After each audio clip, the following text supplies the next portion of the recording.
It's time for the MotoAmerica AMA FIM North American Road Race Championship. This round is MotoAmerica Superbikes at Brainerd, our 5th of 9 for 2024. And we're at Brainerd International Raceway in Minnesota. And it's Supersport Race number 1. And some of the biggest stars in the middleweight bikes are here. And we're getting ready to race. Hello, everyone. Welcome to the broadcast. Welcome to the broadcast booth. I'm Greg White, standing alongside two-time national champ Jason Pridmore, fresh off the Spa World Endurance race action. But you're back here in Brainerd, Minnesota, Jason, and a couple of weeks ago we were at MotoAmerica, and Ty Scott finally got his first win of the season. Yeah, I wouldn't have thought it was going to be this deep into the season that we'd see Ty Scott get his first win, and man, Greg, it was by this much, right? So I'm still buzzing off of that last race, and Brainerd is a place where people either love it or hate it. This young man's come here, and again, he's right up front again this weekend. So for Ty Scott, who was really the favorite coming into the Supersport season, he started the first couple races there, only 36 points, and to come off of that and get his 15th career win in MotoAmerica. Not all have been in Supersport. It was pretty crazy. But let's take a look back in time, Jay, to race number 1. We remember this race. P.J. Jacobsen was just kind of haunting the back of Matthew Skoltz the whole time as Jake Lewis did his thing, but it was at the line that PJ would pull out of the draft of Matthew Skoltz. He only led maybe the last 100 yards of that race. But like I said there, Greg, that was the most important part. And P.J. Jacobsen goes on and gets his 3rd win of the season. And the very next day, we had a great race in the dry, and it came down to all the title contenders. Matthew Skoltz, P.J. Jacobsen, and you can see there, Ty Scott. This is the draft at the line with Maxi Girardo in 4th, getting a chance to watch it. And man, we've never seen anything like this, Greg. 3 bikes coming across the line, and that was the margin of victory right there for Ty Scott. So the margin of victory is .001, but if you really do the math on everything, it was quicker than that. But taking a look at this, this is what we're looking at for the season, Jason. The first race, a 1/10 of a second. Then obviously race 2 Atlanta, we go to 2.7, but then since then, 0.2, 0.9, 0.4. This is what Supersport racing is all about, and we don't expect anything different here at Brainerd International Raceway. And P.J. Jacobsen, of course, is leading this championship, Jay. So we have seen practice and we've seen qualifying so far. Is this one of the races we have this weekend where it is not easy to predict a race winner? It really isn't, and I'll tell you the reason why. There's some people that love this place. There's some people that hate this place. It's a little bit bumpy. It's a little bit quirky, Greg, and I think that the ones that are going to be mentally strong enough to just figure out their way around here, we got Corey Alexander back, as we know, and some other guys. So there's a lot of people here that could show themselves this weekend, and even though Matthew and PJ have done well and Tyler got his first win, there could be some new winners here this week. But there's more down racetrack, and let's welcome the 3rd member of our broadcast team, Hannah Lopa, to the broadcast. She has more. Greg, as Jason mentioned, Corey Alexander is back in the field after missing out last round. A big crash at Barber Motorsports Park with a fractured ilium left him off the bike. He is so excited to be back on the bike this weekend. He said he's not really feeling much pain physically. Mentally, it's a bit tentative because he doesn't want to fall down again and re-injure that hip while it's still healing. He said he's a bit stiff from lack of use the last couple of weeks, but feels no pain overall. Happy to be back at it. And for Corey, I know that he likes the yoga and likes to stay limber, but it is great to see him back, Jay, but you think he's back too early? No, I don't. I think that, you know, if you can walk and you can deal with the pain, the biggest problem is if he did fall again. But I'd heard that the doctors had said if you fell again and you had to get it fixed, you can do it. It's not going to alter anything for the future. So it's not the kind of injury that could be a life-altering injury for him if he was to fall on that again. But he felt strong. He's been walking on it for a few weeks now, so he has felt pretty good. Missing MotoAmerica, I know, hurt him, but this morning they found a setup for him that made him a little bit more comfortable, and his pace showed this morning. Well, Brainerd International Raceway, the racetrack, is the center focal point for this. But the other thing we want to note, too, as we take a look at the track map, is that there is clouds in the area and there's rain just south of us, Jay. But before all of that comes, if we can get this done in the dry, tell us about this racetrack. And turn 1 and 2. Turn 1 isn't what it used to be, but it's still wide open on these bikes. And turn 2, very iconic corner in the history of our series. So turn 2 is fast, braking hard into turn 3. 4, 5, 6, just a nice flow of turns. Then you get into this section that's allowed us to come back to Brainerd, and you see it's kind of a tricky little area over there, Greg, with turn 9, turn 10, and then you see right at the end, you got a hard left and a hard right when you go under that bridge. Man, there's so much action that can happen there because it's at the end of the lap on a short run to the start-finish line. And the other thing to talk about Brainerd, too, is, Jay, is that there are bumps on this racetrack. Oh, yeah. I mean, if you get offline and you make a pass and you haven't tested that asphalt, you're taking an awful big risk. And it's happened to riders in qualifying. As riders head out now onto the racetrack, PJ Jacobsen is one of them. He's leading this championship, but he hit the deck in qualifying. Can he rebound with a great race in Supersport Race number 1? We find out when we get back.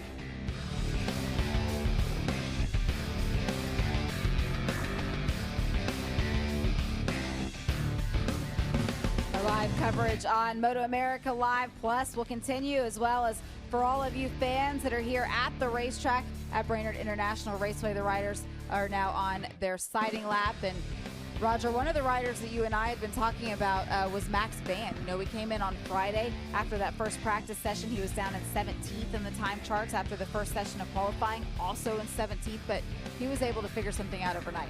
Yeah, and just it's been his best showing in that second qualifier this morning, able to qualify 9th, and that's a good start for him, able to kind of get himself. He's been close to the top 10, either qualifying or practice, and his results, and he's figured something out this weekend. We talk about kids that go straight from Junior Cup into Supersport, and he was one of those, and that's a big jump. And he's had his taking on some tough sessions and some tough races, but it looks like this weekend, just hopefully he gets a good start. Now that he qualified really well, he's going to be able to tag on to those Stefano Maces, Jake Lewis, some guys like that he hasn't raced before, and really elevate his game. Yeah, that's a great point. You know, part of the reason you make these jumps up through classes, and maybe not in the order that other riders have chosen to do so, is so that you're putting yourself out there with riders that have more experience. And for this race today, he's certainly going to be right there in the mix with them.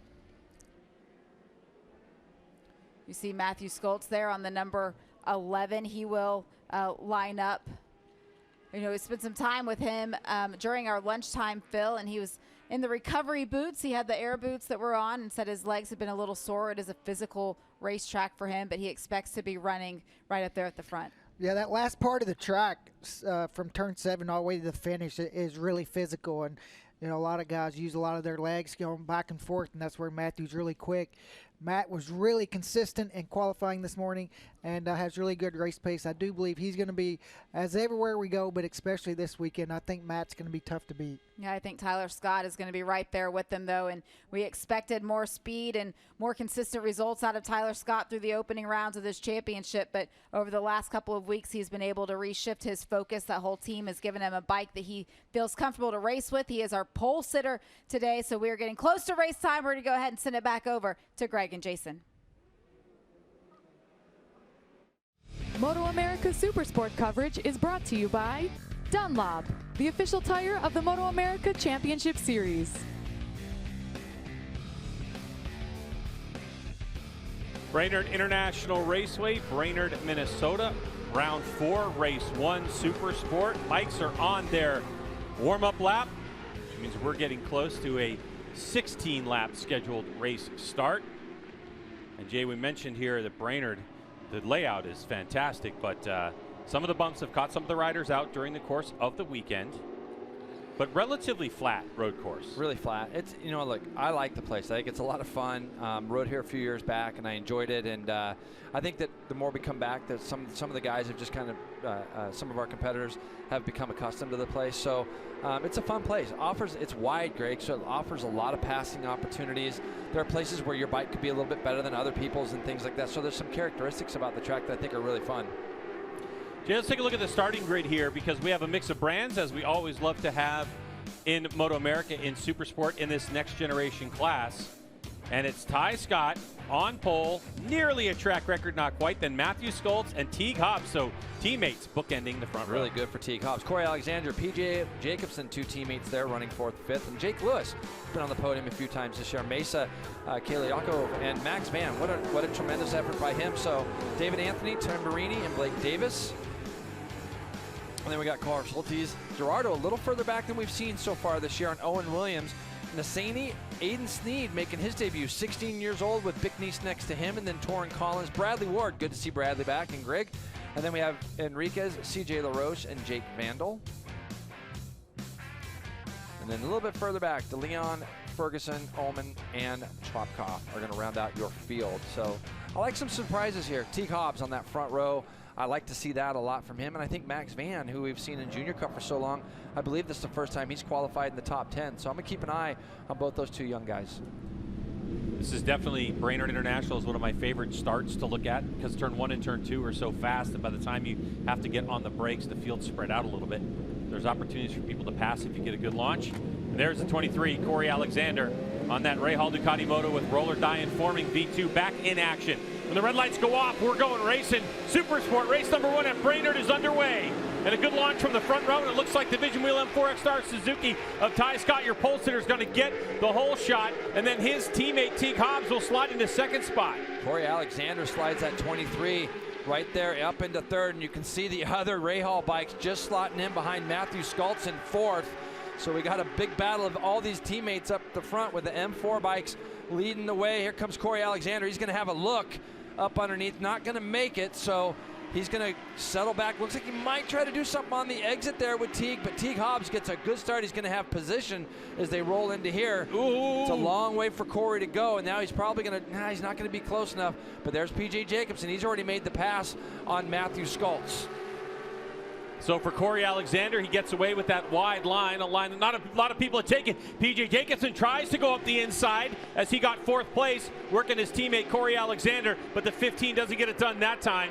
But the Ray Hall Ducati Moto with Expel Racer looking to have a go and work his way closer to the front, as PJ Jacobson has definitely been a standout this season. He leads his championship by a slim 12 points over Matthew Skultz, who's back there in fifth place on the Yamaha R6, the Strack Racing entry. Yeah, so many lines to that big long right, and as you see, Teague closes up a lot. Straight lines, that right-hander. We come into this very, very tricky, tight left segment. Super easy to make a mistake in here. We saw PJ earlier today slide off there. Matthew's going to try to square him up. Didn't quite make it, but we saw PJ slide off in qualifying in that very tight left-hander. Don't see him make mistakes at all very often, and you can see Jake Lewis again on the Altus GSX-R 750.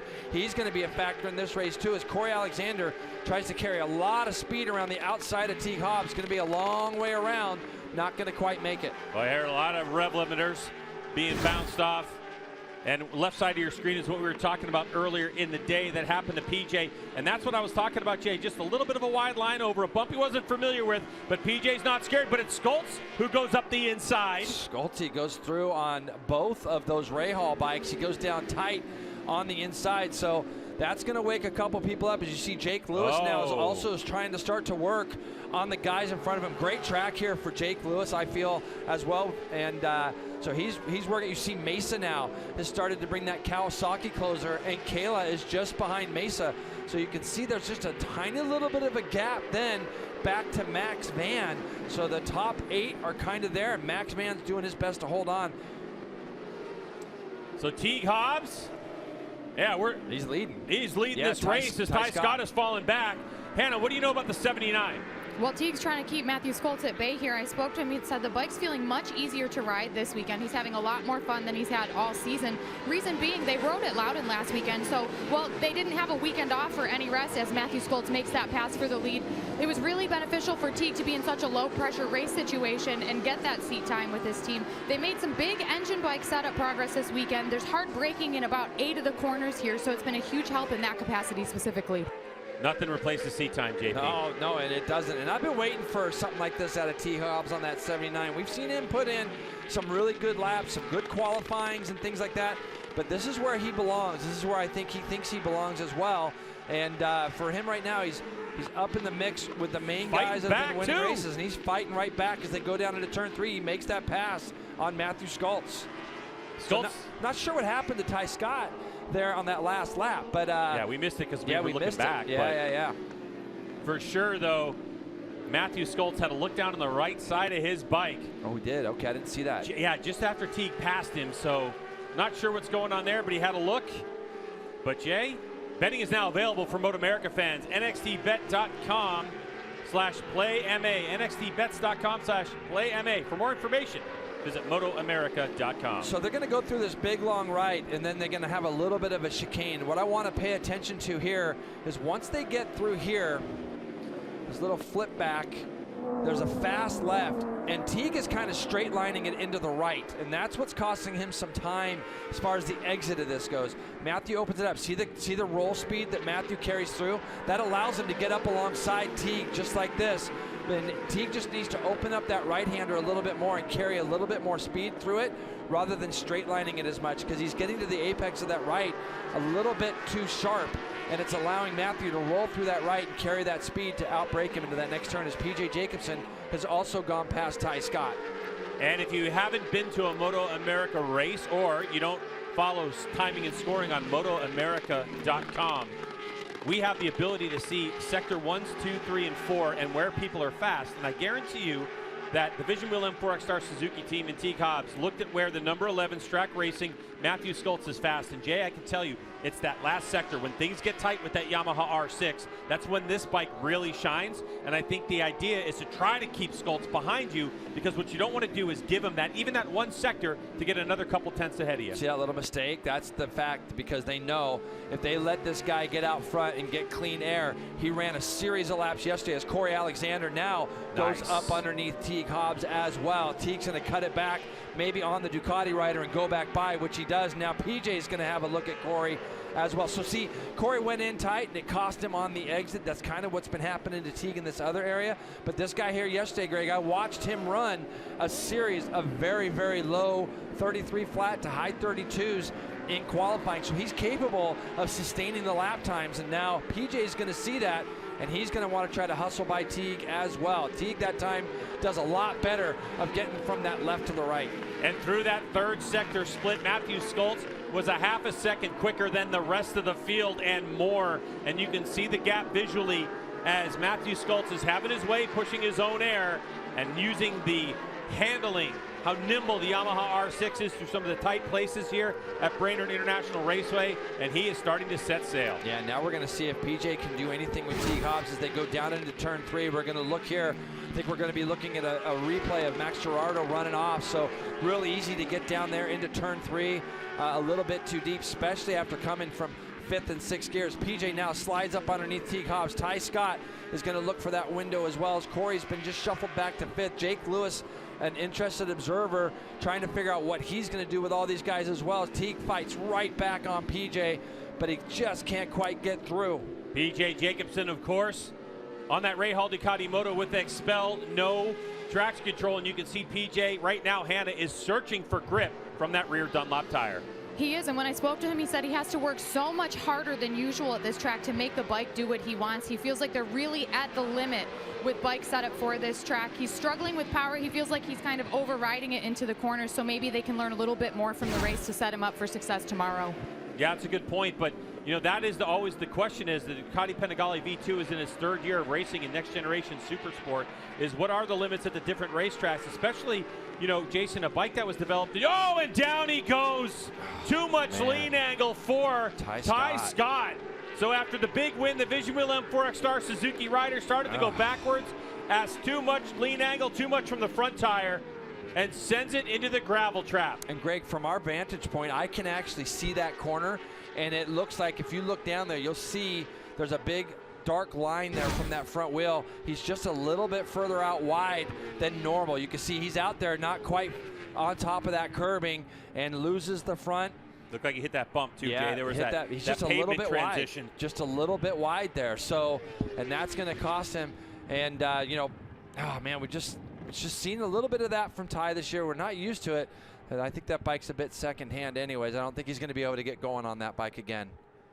Then back to our leader, Matthew Schultz, who had just gone by at a 1:33.499 for the fastest lap of the race, and now the gap is at 2.1, and we're going to be keeping an eye on that. Now that PJ Jacobson, the number 15, is unleashed with nobody in front of him, is he going to be able to put down some laps and reel in Matthew Schultz? It's going to be a difficult task. I think Matthew has this track pretty well wired, and we've seen that R6, as nimble as it has been in this kind of area of the track. Greg, 3 laps in a row, he has done the fastest second sector 3 laps in a row. This time it's a 34 flat. PJ is almost half a second slower in that sector. So the R6 right now really finds the places that it's working best is in some of the tighter stuff. If you look off in the background there, Greg, look at the wind kicking up as well. There's a lot of wind, and where that's going to be important is through this next sector of track that they're coming into. When you go down the straightaway, the wind's going to be pushing them down the straight. as they tip into this right, they've got to be careful not to get too close to the edge of the track on the exit. They're in 5th gear flat out here, and you don't want to get blown off the track. Matthew Schultz continues to lower the fastest lap of the race. And Jay, as of note, the Supersport Race lap record was a 1:33.598 in race 1 last year by Josh Hayes. It is now a 1:33.467 by Matthew Schultz. As the number 23, Corey Alexander, goes up the inside of Teague Hobbs. That's for 3rd position.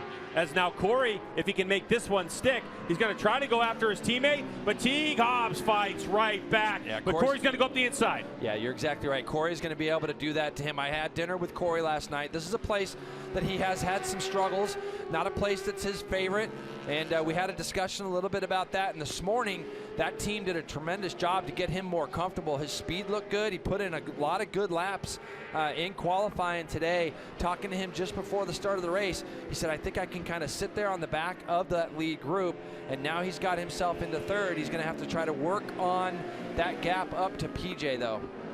You want to talk about teammates?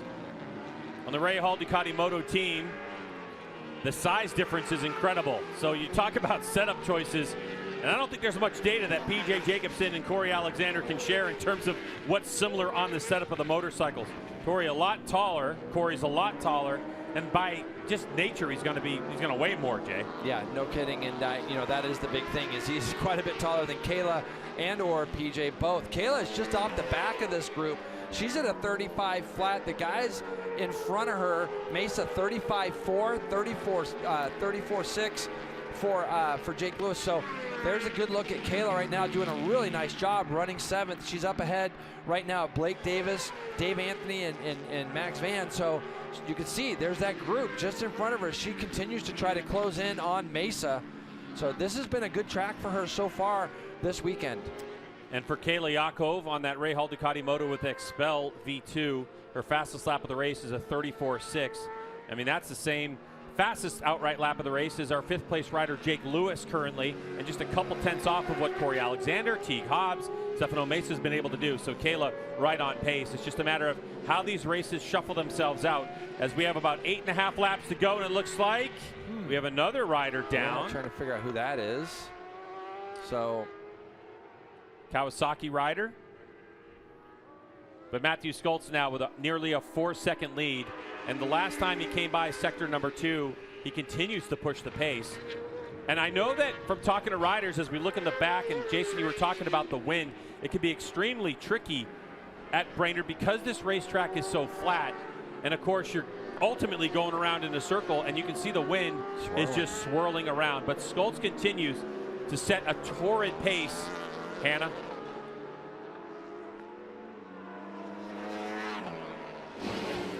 He does, and he feels like he said that he could consistently get into the low 33s like we've seen him do all race long. He knew he was going to have a really good pace, but the reason being is that R3 rear tire has really allowed them to utilize more adjustability. It really suits the bike's capabilities. They made a big engine brake change to suck that bike into the corner, so extremely positive for such a big change that they made.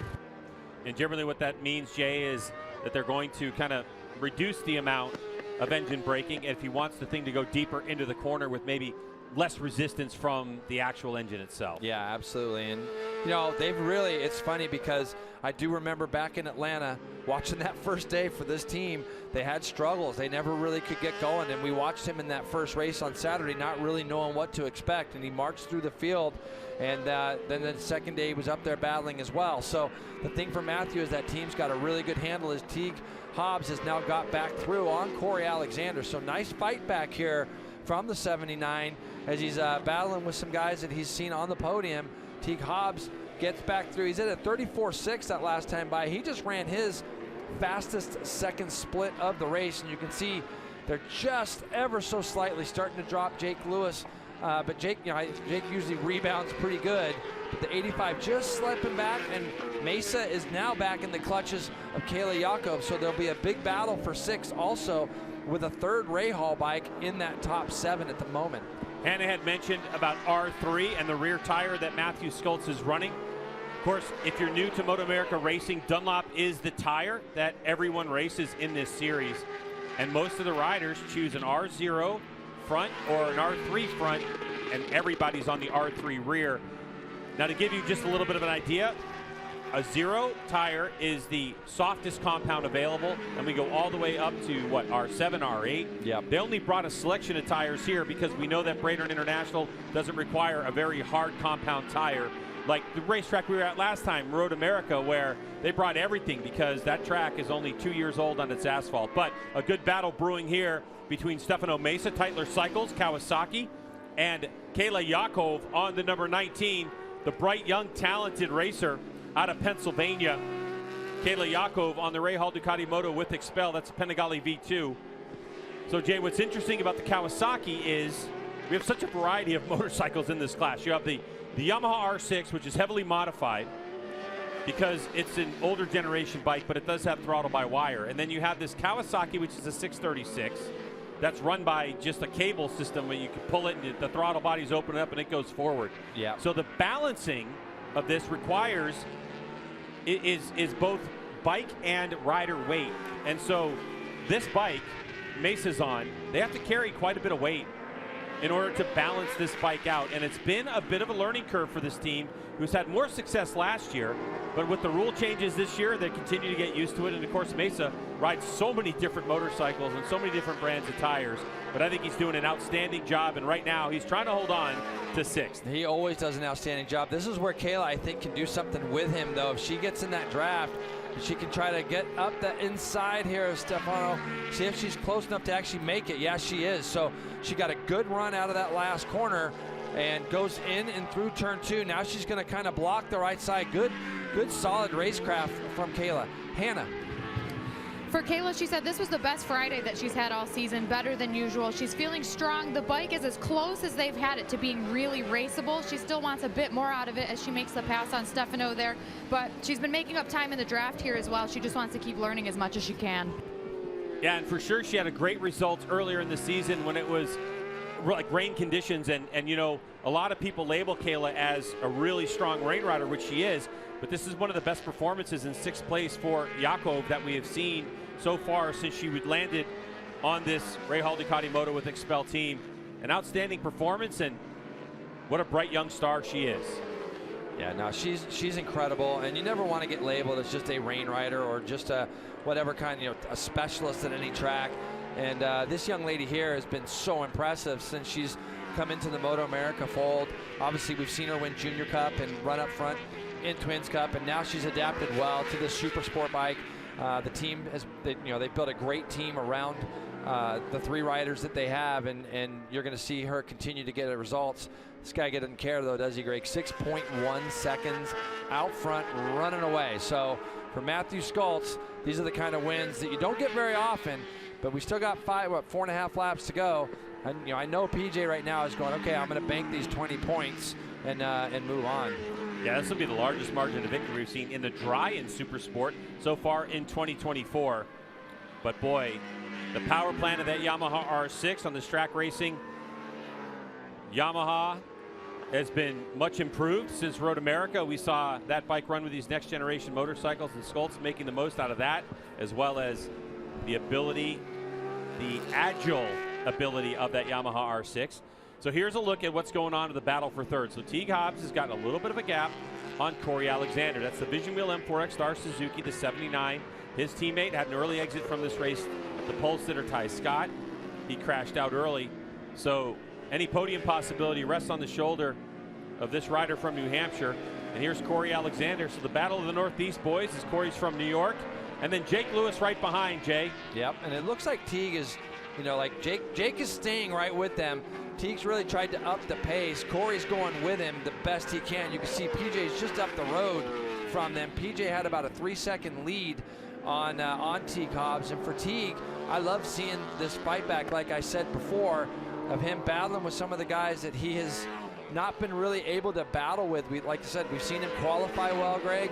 We haven't seen him race as well, and I knew this day was coming. So for Teague Hobbs, this would be a really big podium for him, and a good one at that. It would be at least something that the team would feel like they've salvaged today. That crash by Ty Scott now is going to make it, I'm not going to say impossible, but it's going to make it very difficult for Ty to get back in that championship hunt. Jay says, we watch this battle for third place continue to rage on. One of the things I keep noticing out of our commentary window is the change of direction in the flags and just how much the wind is blowing. Like we look back there and it doesn't look like it's doing much, but on the front straightaway it's coming straight at us. When you're at a track like this that's flat and it's kind of wide open and you're subject to all this wind, do you give yourself a little bit more limit? Do you slow down a little bit just in case you get close to getting blown off the track? Like, how would you handle this situation? A lot of times you give the edges of the track just a little bit more respect. You don't want to get too close to them because of the wind. Right now, they'd be kind of going back into it, but the wind, like to your point, Greg, is really swirling. It's not really showing one direction. I know we've got big storms in the area south of us, so you know, as storms go, things start to swirl around, and that's what we're seeing. Corey looks like he's trying to make a last little push here with about 3 laps to go this time by. Looks like he's trying to make a bit of a push right now on Teague Hobbs and keep him honest. So Teague's going to come by his pit board this next lap. See +0. This guy's going to see almost +7 as he continues to run in the 33s. Minute 33.6, put it in perspective, he did a minute 33.3 as his fastest lap. So he is super comfortable out front. And Greg, probably the breeze, you can see the trees there, that's probably what's making it to where he couldn't go quicker. And for PJ Jacobson though, Jay, so Schultz just goes 33.6. The fastest lap of the race for PJ, his fastest lap was a 34 flat. Yep. So at the pace where Matthew's running, no matter what PJ's been able to do, who's been running 34.5, only 5 or 6/10 second off his fastest of the race and not able to make any inroads. And PJ, a little bit loose when he's on the throttle there. So it's Schultz in the left-hand part of your screen. You can see that the gap is now 7.8 between the number 11 and the number 15. Teague Hobbs still holding a 3/10 of a second advantage as Jake Lewis trying to figure out a way to reel in Corey Alexander. Kayla Yakov still with a 7/10 of a second advantage over Mesa. See if Mesa's got any push. And David Anthony having a good run in 8th place. Davis, Max Van, Isani, Aiden Sneed back there in 12th place on the number 98. You can see, we talked about Sneed, Jason mentioned it, so Aiden Sneed has been slated to race in Supersport all season long, but he had to wait till he turned 16 because that's the minimum age limit for this class. And Aiden Sneed turned 16 years old on Thursday. Yeah, he's doing so he's 16 and 2 days old, making his debut in MotoAmerica. And for the Aiden Sneed, who's back in 12th for the Aiden Sneed, he's beating his teammate Tamburini right now, and he's looking at a possibility 4 points in his first race. Look at this battle though, and this battle here, I said it a lap or so ago, Corey is going to take another shot or another run here at Teague Hobbs. And as they rip through turn 1, out of turn 2, we'll see if Corey can try to position himself up alongside Teague as they go down into turn 3. See Teague's a little bit defensive as they went out of turn 1 and turn 2, but he carries a lot of speed. Does Teague Hobbs through turn 2, really nice. So Corey's not going to be close enough to do anything this lap, but he has definitely clawed it back. Corey ran his fastest lap of the race just a lap ago at a 34.46. So little look over the shoulder, there. an assessment to make sure that whatever Corey Alexander has planned right now, that it's not going to go bad for him if he makes a mistake and lose a position as Corey runs up right in the back of him. That Rahal Ducati Moto with roller die informing V2 has got a lot of roll speed. It's rolling pretty nice. He tried to make that pass, if you remember, at the beginning of the race, coming out of that right-hand turn 5 into turn 6, got in there a little bit shallow, and it ended up costing him a couple of positions. So where do you think, JP? You know, I think it's gonna happen maybe in a switchback, or it's gonna be down to this next tight left. Unless we haven't really seen Teague go through this section in a few laps. So go through here, and this is where Matthew was so fast and rolled up on it, but Teague has altered that line. You can see there was no gain there by Corey, so he's not going to be close enough to do anything there. We got the white flag, Greg, so wherever Corey is going to decide to do it, he's going to have to make a pretty quick decision. He's got a lap to try to get it done. They're going to be coming out from underneath that bridge. There they are now. You know, the thing is, I think he's got to get in the draft of Teague and get closer to him in turn 2. And Teague's faster here. I mean, he's obviously very, very fast. Yeah, his bike's definitely hooked up. Can you get in a draft if you're like kind of leaning over and turning? Is there still? This is one of the few tracks that I ever raced where you can actually feel the draft in a corner. So like you can actually feel it there through turn 2. So for Corey, I think he's getting into the spots where he's going to have to try to make something happen. Might happen out of turn 5 through and into turn 6. So they're running down to turn 4 right now. Corey's kind of got that thing set up a little bit wide, and let's see if he rolls up on him in the middle of turn 5. tries to do something in 6. He ran a little bit wide there, so I don't know if he's going to be able to do it. It's not close enough. So just a little bit wide in 5, and that kind of hurt him. Or 4, rather, sorry. This will be huge, though, for Teague Hobbs and the Vision Wheel M4X Star Suzuki team, as Teague has really struggled this season. And, you know, a little down in the mouth when I talked to him a couple of races ago, and this would be a huge shot in the arm. But to say what it means to have Graham Rahal here and the Rahal Ducati Moto team for Corey Alexander coming back off an injury, it would mean a whole bunch. We're on the last lap as Matthew Skoltz on his way to take the checkered flag, as the battle on the right part of your screen is the battle for the final spot on the podium. It's a comfortable race win for Matthew Skoltz, and the battle still rages on for 3rd. But to the line comes Skoltz. What a dominant victory for the number 11 on the Strack Racing Yamaha R6. And what's left for Corey Alexander? You can see the wear on the right side of the tire. Not going to get it done, so it'll be P.J. Jacobsen over Teague Hobbs. Corey Alexander in 4th. The margin of victory for this rider, the South African, 8.4 seconds. And Teague Hobbs, 2.3 behind PJ. And Corey Alexander, 0.2 of a second behind Jake Lewis with 5th. Good run for Kayla Yakov in 6th. Mesa will hold on to 7th. David Anthony comes across the stripe, taking the checkered flag in 8th. So does Blake Davis and Max Van, your top 10. And look at this battle. There's the 171 of Torrin Collins. 98 is Sneed. And he's going to, Aiden Sneed's going to get points in his very first Supersport race. So Aiden Sneed ends up 12th over Torrin Collins 11th. Aiden Sneed, Nassani, Roberto Tamburini, who we're not used to seeing that far back, ends up 14th. And Carl Soltise is going to end up 15th to get that final point. So that was fun. I'm sure that Collins, Sneed, Nassani, Tamburini, they all had a good race together. Big battle back there. You know, it's an awesome time when you win a race, Jay, by 8.4 seconds, but it's also a bit lonely. A look at the lap progression in terms of those lap times, and it was Matthew Skoltz when he was trying to make the break, set the tone for the rest of the field, and continue to push the issue, and breaks that track record on lap 5, then he does it lap 6, then he does it on lap number 7. Yeah, and again, you know, when you really look back and you recap this race, like this is the start. Matthew got out early, and PJ got stuck and had to do some work to get by some people, and by the time that had happened, this guy had already cleared off. So they're going to have to do something tomorrow to help PJ just get in there a little bit sooner. All right, so we'll be back to talk to Matthew Skoltz when we come back to Brainerd, Minnesota.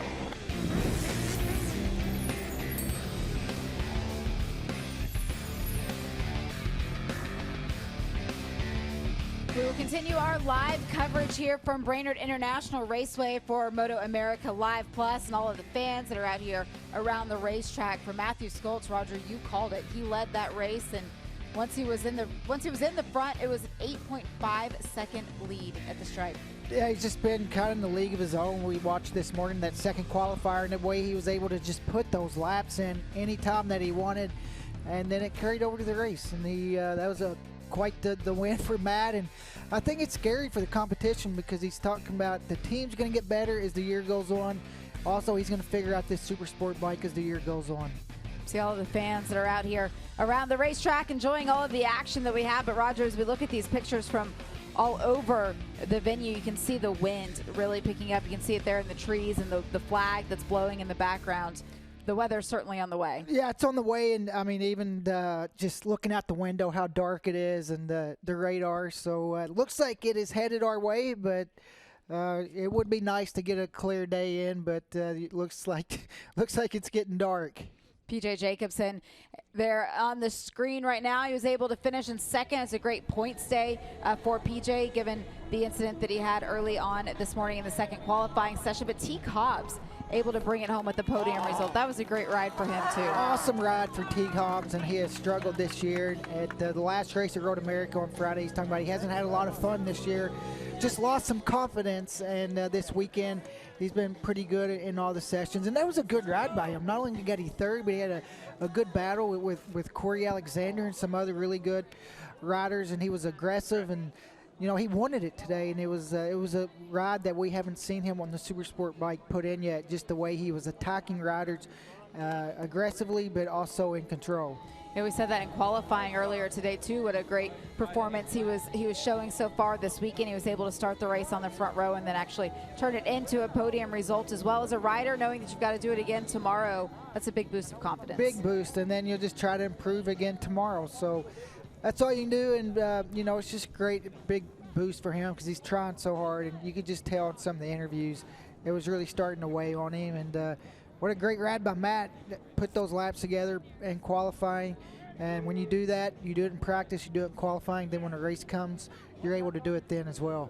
Able to set a track record also for Supersport, a 33.3 new race lap record for Matthew Skoltz. You see his crew chief there, Ed Sullivan, ready to celebrate. Graham Rahal down there with Ben Spies to celebrate this podium finish for PJ Jacobsen. All the big hitters are here. I saw Peter Strack down there, the team owner for Strack Racing, saying to Matthew Skoltz that was just a perfect run for him. We'll be back to hear from all of these podium finishers, hear from the winner with Hannah Lopa. Going to send it back over to Greg White and Jason Pridmore.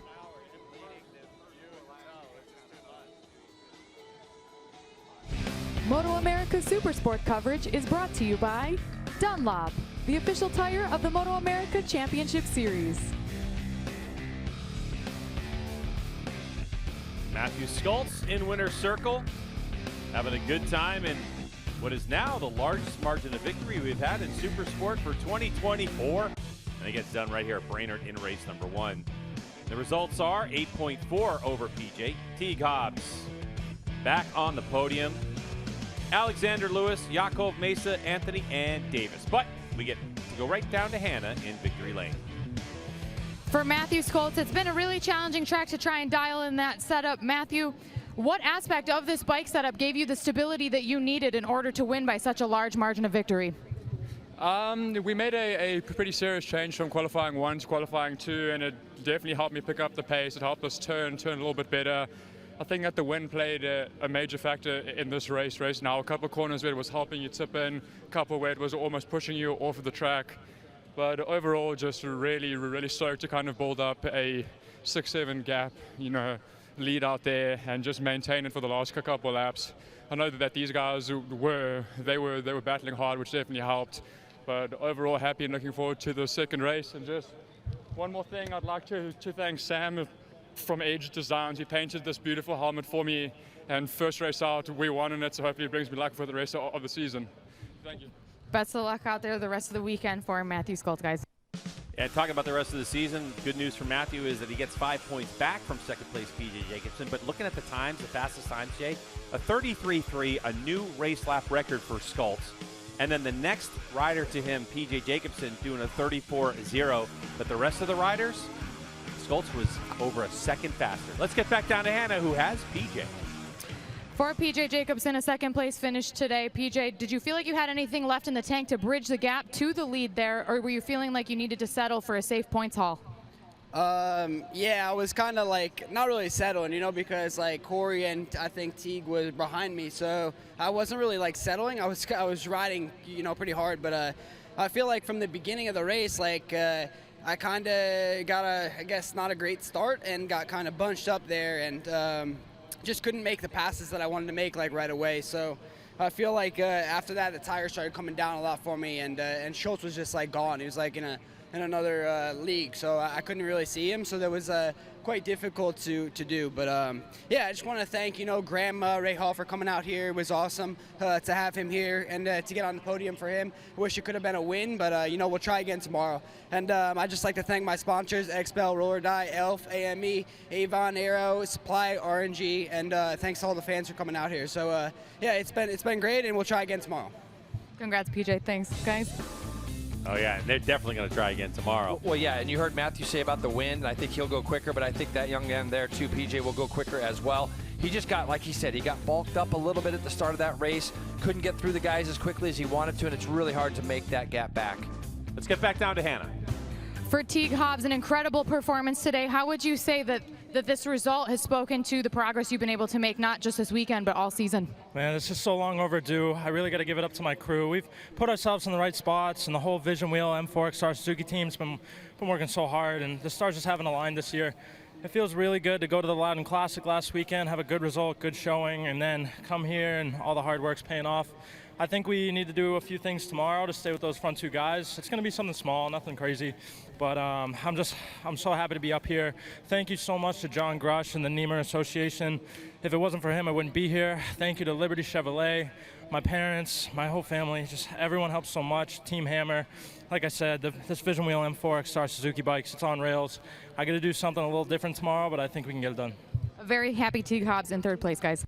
Yeah, one of the benefits, too, is that they'll be able to watch what we just watched tonight, right. And he'll take a look at some things and maybe even listen to what you were saying about line choices, and maybe it's setup he's talking about, but right there at the end, it kind of sounded like he thought he might need to do a couple things. Yeah, and he'll watch that back tonight, and the reason why he might be doing some of the lines that he has is because he wants to get the bike better in a few more spots. So the Strack Racing rider, Matthew Skultz, gets to head towards the podium after a couple of photos. But it's that new helmet. Is that the lucky charm? We're going to find out later on in the season.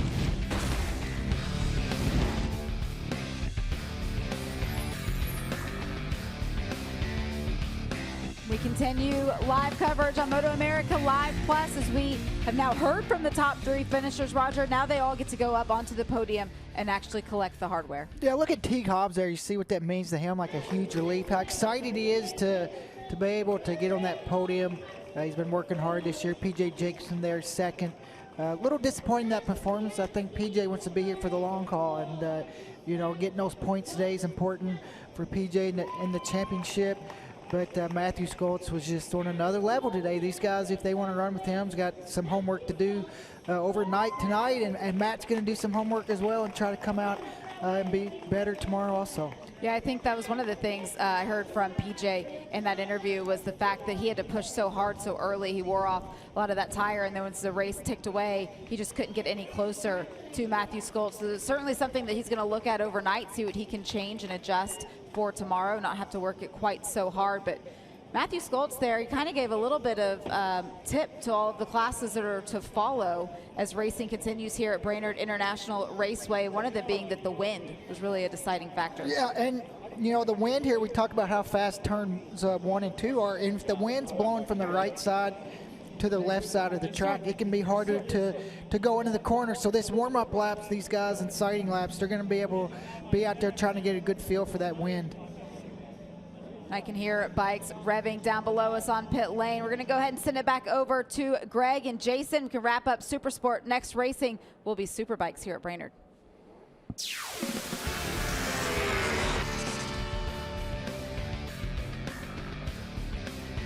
A look at your podium and holding up those trophies. Supersport race number 1 of our 4th round at Brainerd International Raceway here in 2024. And there's more going on, so we're lucky we have Hannah telling us.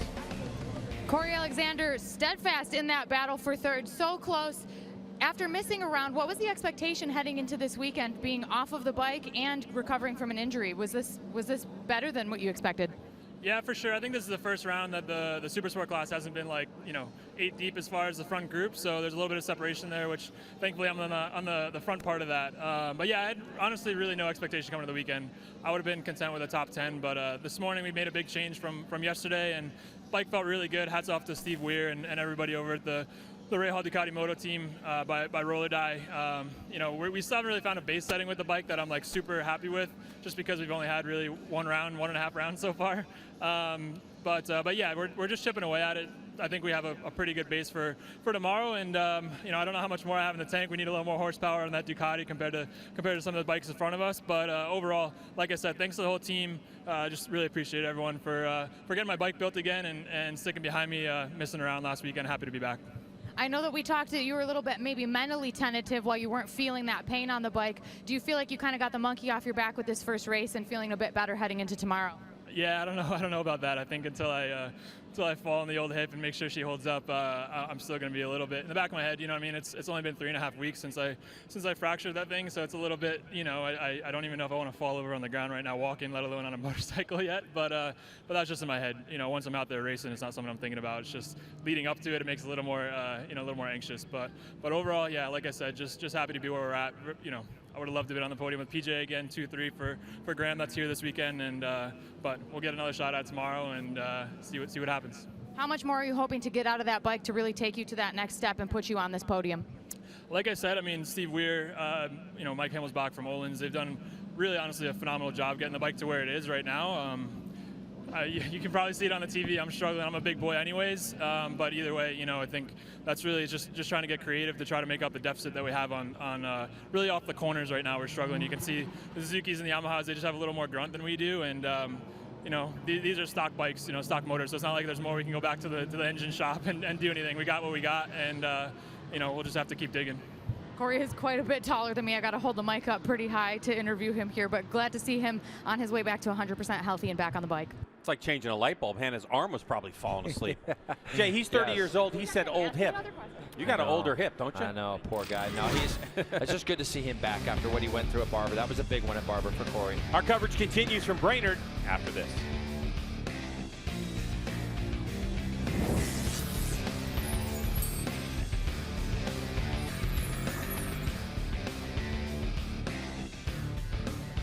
And as racing action continues here at Brainerd International Raceway, we talked about it at the start of the day and all of the qualifying coverage. It was going to be a full afternoon. Next to the racetrack is Steel Commander's Superbike, and the riders have now left pit lane on the sighting lap. Roger, we've got all of the Superbike Cup riders that are also out there. Those are the stock 1000 bikes that are able to compete with a Superbike here this weekend, and they're able to earn their own points and also get some experience out there on the racetrack alongside the bigger Superbikes. Yeah, also just the track time for these guys is huge to get out here for 18 extra laps. So, you know, it's a great opportunity for them to, a lot of them are doing the stock 1000 class, so maybe they made some changes after their race today, headed into tomorrow, and able to see if any of those setup changes were better. But it's going to be an interesting race. We see some new names up at the front. Bobby Fong's been on fire. He's led every single session so far this weekend. Loris Baz is having his best. Here's a look at what happened. Race 1, Supersport, just a moment ago. Yeah, two teammates got out quickly as Ty Scott and Teague Hobbs did what they needed to do. And you can see Matthew Schultz back there in 5th, but he'd go underneath both of those Ducatis as they went down into turn 3. This was still the opening lap. You see PJ Jacobson's actually ahead of Matthew at this point, but this is the move that I was just talking about, rather.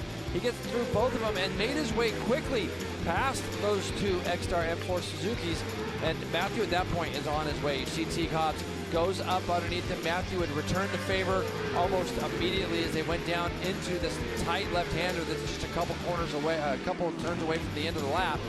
By that point, you see he is cleared off. PJ Jacobson did get through to second, Greg, but it was just too much of a gap to make up. At one point, this lead was up to 8 seconds. Matthew cruises home, and I think he still has some more left in the tank, and this is where this is going to really help him now, Greg. He's only 7 points back of PJ Jacobson as they go into tomorrow. And look at that separation back to third. So third is a good battle between Lewis and Blake Davis as Tyler Scott loses a heap of points. Wow. This racetrack, it's nice and wide and creates some great passing opportunities, and that's what you get when Matthew Schultz is able to carve his way through the field. It certainly was entertaining from Brainerd, Minnesota, and guess what? We get to do it again. Supersport Race number 2 on the horizon for tomorrow. For Hannah and Jason, I'm Greg. Thanks for checking out our coverage of MotoAmerica Supersport. We'll see you again tomorrow.